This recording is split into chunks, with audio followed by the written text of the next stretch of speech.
Jubilee hills నియోజకవర్గ ఉప ఎన్నికలపై అధికార కాంగ్రెస్ పార్టీ సర్వే చేయిస్తుందా? రాష్ట్ర పార్టీతో పాటు అధిష్టానం సైతం బైపోల్ పైనే ఫోకస్ పెట్టిందా? జూబ్లీ హిల్స్ పై ఇంటర్నల్ సర్వే చేయిస్తుందా అంటే అవుననే వార్తలే వస్తున్నాయి. సర్వే రిపోర్ట్స్ ఏం చెబుతున్నాయి?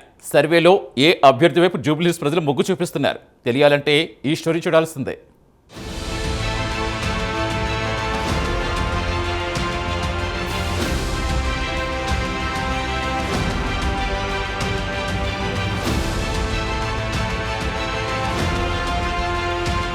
జూబ్లీహిల్స్ ఉప ఎన్నికపై సర్వత్రా ఆసక్తి నెలకొంది. జూబ్లీహిల్స్ లో గెలిచి పట్టు నిలుపుకోవాలని సీఎం రేవంత్ రెడ్డి పట్టుదలగా ఉన్నారు. ఇందులో భాగంగా ఒక టీంని ఇప్పటికే రంగంలోకి దింపి సర్వే చేయిస్తున్నారట. 3 మంత్రులు, కార్పొరేషన్ చైర్మన్లు అందరూ ఇప్పటికే జూబ్లీహిల్స్ నియోజకవర్గం అంతా చుట్టేశారు. అయితే జూబ్లీహిల్స్ లో మొత్తం 7 డివిజన్లున్నాయి.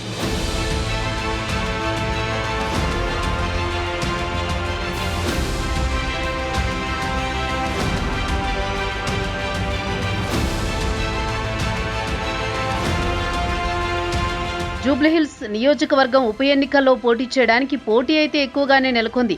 అధికార పార్టీ కావడంతో గెలుపు సులువుగా ఉంటుందనే అభిప్రాయంతో ఉన్నారు నేతలు. రేసులో అయితే వినిపిస్తున్న పేర్లలో ప్రధానంగా మాజీ మేయర్ బొంతు రామ్మోహన్ పేరు వినిపిస్తోంది. బొంతు రామ్మోహన్ మేయర్గా చేసిన అనుభవం ఉంది. అంతేకాకుండా ఆయనది బీసీ సామాజిక వర్గం మున్నూరు కాపు. అలాగే బొంతు రామ్మోహన్ భార్య యాదవ సామాజిక వర్గం కావడంతో బీసీ ఓటు బ్యాంకు కలిసి వస్తుందని పార్టీ భావిస్తున్నట్లు తెలుస్తోంది. అయితే రామ్మోహన్ మేయర్గా ఉన్నప్పుడు జూబ్లీహిల్స్ పై మంచి పట్టు సాధించారు. కార్పొరేటర్లతో మంచి సంబంధం ఉంది. బీఆర్ఎస్ నాయకులు మంచిగా టచ్ లో ఉన్నారు. దీంతో ఇవన్నీ కలిసొచ్చే అంశాలు.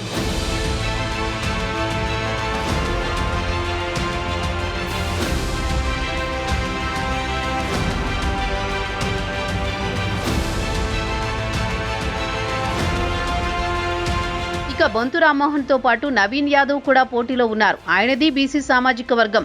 అంతేకాకుండా నవీన్ యాదవ్ లోకల్ క్యాండిడేట్ కావున జూబ్లీహిల్స్ బైపోల్ టికెట్ కోసం తెగ ప్రయత్నిస్తున్నారట.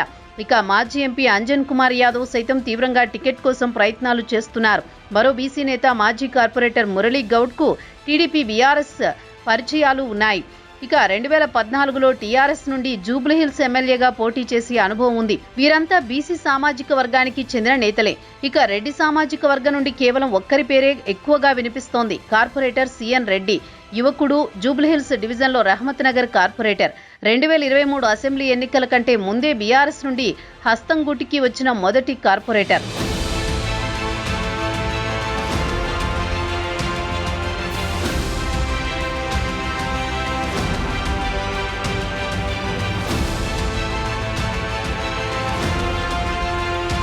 ఇప్పుడు రేసులో మనం చెప్పుకున్న పేర్లపై అధికార పార్టీ ఒక సర్వే చేయిస్తున్నట్లు సమాచారం. వీరిలో ఎవరికిస్తే జూబ్లీహిల్స్ కైవసం చేసుకోవచ్చు, ప్రజల్లో పాజిటివ్గా ఎవరి పేరు వినిపిస్తోంది, ప్రజా సమస్యలపై ఎక్కువగా గళం వినిపించేది ఎవరు, ఎవరికి ఇస్తే భవిష్యత్తులో పార్టీకి ఉపయోగపడతారు, మంచి పేరు ఎవరికి ఉంది అనే కోణంతో పాటు అధికార పార్టీ అమలు చేస్తున్న పథకాలు ప్రజల్లోకి ఏ మేరకు వెళ్లాయి అనే కోణంలో సర్వే జరుగుతున్నట్టు సమాచారం.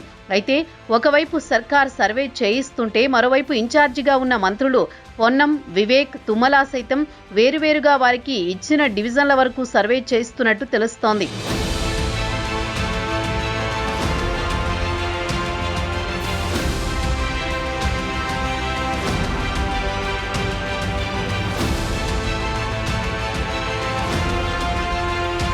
వీరితో పాటు ఏఐసీసీ నేతలు సైతం ఒక సీక్రెట్ సర్వే చేయిస్తున్నట్టు వార్తలు వినిపిస్తున్నాయి. అధిష్టానం ముఖ్యంగా జూబ్లీహిల్స్ నియోజకవర్గంలో పార్టీపై ప్రజల్లో ఎలాంటి ఒపీనియన్ ఉంది, అలాగే అభ్యర్థికి ఎవరు క్లీన్ గా ఉన్నారు, ఎవరికి ఇస్తే గెలుస్తారు అనే కోణంలో సర్వే చేయిస్తున్నట్టు సమాచారం. అయితే ఇక్కడ మైనార్టీల ఓటు బ్యాంకు 1,20,000 వరకు ఉంది. పార్టీ మొత్తం ప్రస్తుతం బీసీ రిజర్వేషన్, కులగణన లాంటి అంశాల చుట్టూ తిరుగుతోంది. కాబట్టి బీసీకి ఛాన్స్ ఇస్తారా, ఇస్తే ఎలా ఉంటుంది అనే కోణంలో చర్చలు జరుగుతున్నట్టు తెలుస్తోంది. ఏదేమైనా జూబ్లీహిల్స్ ఉప ఎన్నికల్లో గెలిచి తీరాలి అనేదే కాంగ్రెస్ పార్టీ టార్గెట్. అందుకే అందరికంటే ముందుగా కసరత్తు మొదలుపెట్టి కార్యకర్తలు ప్రతి ఓటర్ని కలిసేలా ప్రణాళికలు సిద్ధం చేస్తున్నట్టు చెబుతున్నారు. జూబ్లీహిల్స్ ఉప ఎన్నికల్లో గెలుపు ఎవరిది, కాంగ్రెస్ సర్వేలో ఎవరికి ఆధిక్యత ఉంది, రేవంత్ రెడ్డి పాలనపై ప్రజలు ఏమనుకుంటున్నారు, బీఆర్ఎస్ బీజేపీలో ఎవరికి ఎడ్జ్ కనిపిస్తుందో తెలియాలంటే మరికొన్ని రోజులు వేచి చూడాల్సిందే.